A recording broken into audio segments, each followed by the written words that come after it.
Hi, hello. It's me. It's me again. It's your old pal, Guy. Man. It's been a little while. It's been a few minutes. It's been precisely, has been, 3 months? 3 months since the last thing I did? Yeah. I'm back, don't worry. I'm here, and I'm still alive, much to many of your disappointment, I'm sure. I'm sure that you must have several different questions currently, including why are you in the woods? Well, friends, the answer to that question and many of the other questions I'm sure you have about this situation can be found within the pages of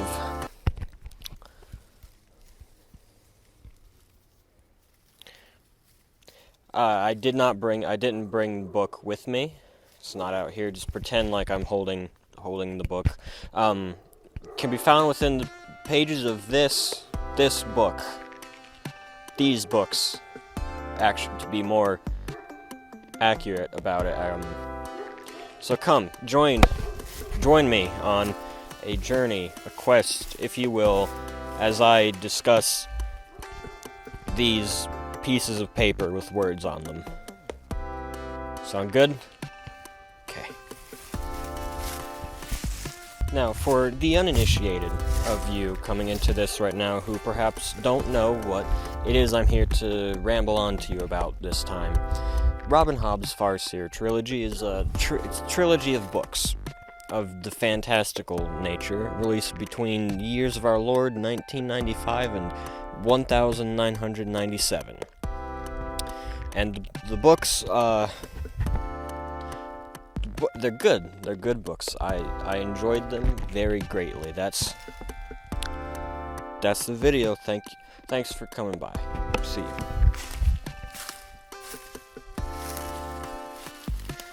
I finished reading the trilogy recently, not too awfully long ago. I don't know, a week and a half, 2 weeks ago. I don't know. Time is an illusion. Who cares? I finished these books not long ago, and I haven't really been this deeply invested and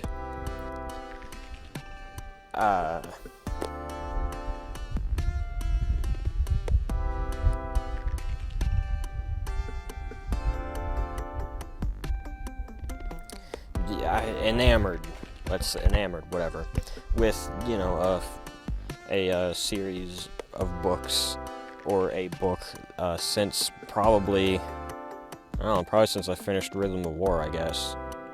Either that or Eye of the World, I don't know. Neither of which I talked about on here. I meant to. Never did. They were good. I liked them. Really good stuff. Great. Would recommend. Consider that me talking about those two. Now, the first two things I want to touch on here, within the pages of these books, is the magic systems at play here, of which there are two. The only two in the books. So you got these two magic systems. You got the wit, and then you got the skill. I'll try to talk about two of them separately. On the surface level, they're fairly normal magic ideas, really. You got the wit, which is basically human person character forms magical bond with animal. Fish, or groundhog. Why not? Then you got the skill, which is brain things, thoughts sent to other people. It's telepathy. It's telepathy. And it's on the surface level, they're not necessarily the most unique concepts, per se. I mean, the idea of magically forming a bond with an animal of some kind is something that's been a thing in fantasy for a good long while. And then you got, the skill, you got telepathy, which is telepathy, which is not necessarily in the base general concepts that these magic systems are founded upon, where the interest comes from. so much as it is in the way that Hobb explores and uses them throughout the trilogy and within the confines of certain things, rules she sets in place. So you got the wit on one end, where, you know, you're forming up bonds with humans or whatever, and this, in the Farseer's world, is considered, to put it lightly, it's considered to be an abomination, a bad thing. It's not, people don't like it. Not at all. And so a lot of the interest with the wit doesn't necessarily come from those basic general ideas for the magic, so much as from the way that she uses it to inform Fitz as a character and to develop his relationships to the people around him and how the world at large would view him if they knew that he had this very frowned upon ability. And then you have on the other end of the spectrum the skill, which, like I said, telepathy, which, like, you know, on a base level, it's kind of like, well, I mean, you know, you're just kind of like sending thoughts to people. I mean, there can't be all that much that you can do with it, except you were wrong. That's where you're wrong, my friend. Because actually, at the very least in the third book, which goes kind of ham, actually, there's a lot of stuff that she introduces, a lot of new ideas in regards to the skill that she presents that are really, really interesting, and also very scary, very, very frightening ideas and concepts of things that people could do with this power.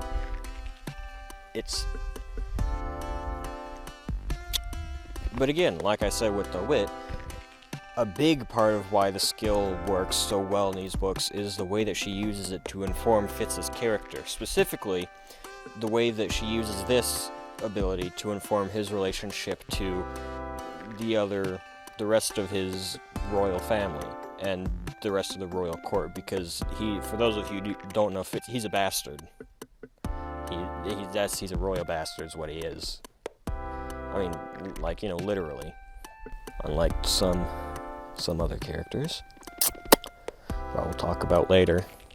So I mentioned during my section about the magic that she uses the magic systems exceptionally well as a means to explore the character Fitz very, very effectively. You know, I'm going to talk about her characters now. I'm going to talk about the people within the books now. That's the segue. That's the point. That's what's going on. And talking about the characters in Farseer is a little bit difficult because the three books are told from a first-person point of view, perspective, which means the majority of the character work is done towards Fitz, our main protagonist, the character whose eyes we're seeing the world through. So you don't really get the same level of exploration and nuance that you get, or for other characters, that you get in a third-person narrative.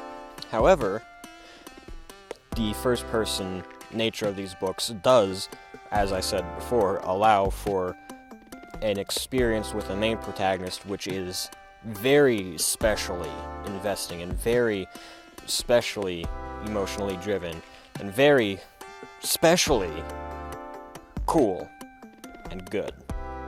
And so because of this first-person narrative, a lot of the character building that happens with characters other than Fitz, which does happen, it's not a world full of cardboard cutouts, except for Fitz. But the character work that happens with these other characters is more subtle than it would have otherwise perhaps been had it been third person. Which, not to say that books in third person aren't subtle about how they'd handle their characters. Words and describing things are hard. You get what I'm saying, I hope. The other development that these characters get is good, it's solid. It's very interesting to watch a lot of it unfold, and the way that it unfolds, for instance, any number of things that happen off camera, as it were, to certain characters, especially in book 3, is relayed to Fitz after the fact, and you see the aftermath of what it's done to these people And Hobb uses that very specific mode of conveying character development to the audience to very good effect. Very, very good effect. She also uses the first-person narrative in a way... I say this as if I've read a bunch of books in the first person. I haven't. But she uses it in such a way that feels very uniquely like you're seeing the world through this character's eyes. At times it feels like you are literally there alongside Fitz, reliving these events and these things that are happening to him, rather than hearing it from this character later on in life, or hearing it from them as a disembodied narrator. It does genuinely feel as if these are you're seeing these events through his eyes, with accompanied by his observations from later on in life. And also, speaking of characters, you can't have a great fantasy thing without a good villain. Well, I mean, you can. I mean, there are great fantasy things with okay villains, but I'm gonna talk about the villain now. Now, Regal Farseer has got to probably be one of, if not the most, just hateable, despicable, vile, hateable villains I have read about in fantasy thus far. You know, which is a good thing. It's a good thing. It's Hobbs' characterization of Regal, the way that he comes across on the page, the way that he's written, his dialogue, his mannerisms, the way she describes how he carries himself, everything about who he is as she writes him is phenomenal. He is a fantastically well-realized and well-written character. And because of that, I despise him with every fiber of my being. Remember I said earlier, you know, there's something about Fitz being a royal bastard, literally, unlike other characters. I was referring to Regal. Because Regal has taught me the important lesson that not all royal bastards are so by birth. Regal is a rat bastard. I hate him with every fiber of my being. Regal is a conniving, scheming, hateful, spiteful, selfish bastard. He is a character who is perhaps not the most politically adept villain that I have read about, but that kind of only makes him more frightening because of the sheer amount of things that he is able to get away with in these books, like right in front of people's eyes. And because of the society that these characters are in, no one can really do much of anything about it until, you know, the end of the third book. And even then, it's inadvertent, kind of, sort of, a little bit, kinda. Now, I mentioned that Regal is not perhaps the most politically adept villain that I've read about, so far anyways, in fantasy. I bring this up again to mention, I just kind of want to mention briefly the political intrigues of these books, the first two books anyway, because that very much so is where the focus in those first two books lies, in terms of the overarching plot, the storyline, whatever you want to call it. The first two books very much so are slow burn political intrigue pieces. A lot of it is far more about the inner workings of the monarchy and the politics within, the relations between this noble duke guy and this one, and how it relates to the royal family and stuff, and the maneuverings that happen within that space. And Hobb writes these things in a way that is so fascinating. And I'm not just saying that because the political intrigue side of fantasy is one of my personal favorite things about the genre. I say this because it's genuinely fantastic. It is insanely enamoring to witness these events unfolding and to see how one act from one party faction leads to another, and then leads to another, and leads to retaliation on this end, which then leads to everything just kind of falling apart and snowballing down the hill into a mess, the mess that it becomes later on. I also kind of bring it up to mention, I want to mention the slow burn pace of the books, because they very much so are slow burn reads. The focus is not on the grandiose scale of the stories or the massive world building or massive clashes between factions and armies and stuff. They very much so feel contained in a sense, in that they feel very much so, or not feel, they very much so are focused far more on being in-depth character dramas and character studies, specifically of Fitz, and of what happens to him and how it affects him as a human being, and, you know, all that good stuff. And along with the slow burn pace comes one particular story arc that I wanted to mention, which at the very least a friend and I have dubbed the Fitz Goes to War arc. Which, I mean, maybe it's called that outside of just the two of us, I'm not entirely certain.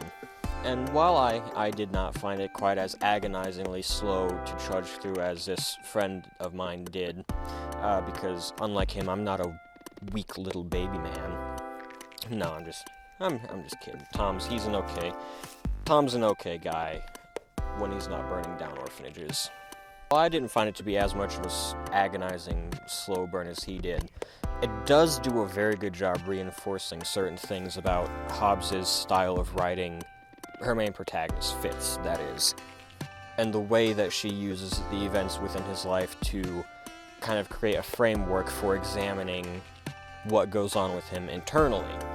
Really, this is kind of just an elaborate setup for me to go on and talk about the next thing I wanted to mention here, which is the way that Hobb writes about trauma in these books is nothing short of absolutely superb. It is genuinely phenomenal.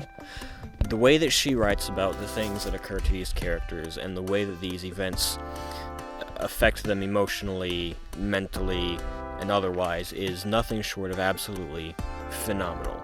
Things that Fitz goes through in this book, the things that are done to him, the things that he experiences are weighty.